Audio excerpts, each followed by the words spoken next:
ගොවියා කුඹුරට යන හැම දවසකම කිරිහාමිත් ඔහු සමග ගියේය. කිරිහාමි ඉන්න තැන සිනාවෙන් නම් අඩුවක් තිබුණේ නැහැ. දිනක් එළිවෙන යාමේදී ගොවියාගේ කුඹුරට හරක් පැන්නා.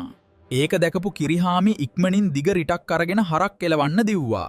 කිරිහාමි රිටෙන් පහරක් දෙන්න හදනකොටම හරක් කඩුල්ලෙන් පැනලා ගියා.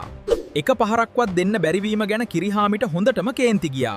ඒ නිසා කිරිහාමි කඩුල්ල උඩට නැගලා අමුඩය ගසාගෙන රිටත් අරගෙන හරක් පස්සෙන් යන්න හැදුවා.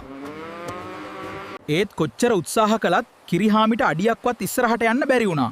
කවුරු හරි තමාව අල්ලාගෙන ඉන්නවා කියලා ඔහු හිතුවා. අනේ සඳුනා! හරිනවා. මේ වැඩේ හොඳ නෑ.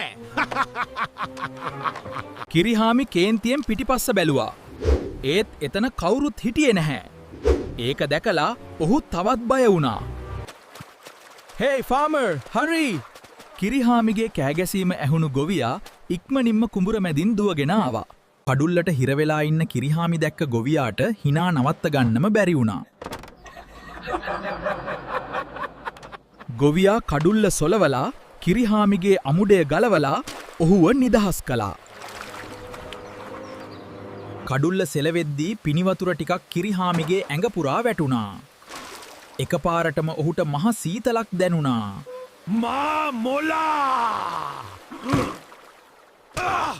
මා මොලා! කිරිහාමිගේ පරණ හැටි දන්න ගොවියා මේක තේරුම් ගත්තා. ඔහු කිරිහාමිව ඇදගෙන කැලෑව පැත්තට දාලා hina වෙමින් යන්න ගියා. කිරිහාමි තවමත් Taman මැරිලා කියලා හිතාගෙන නිශ්චලව වැටිලා හිටියා.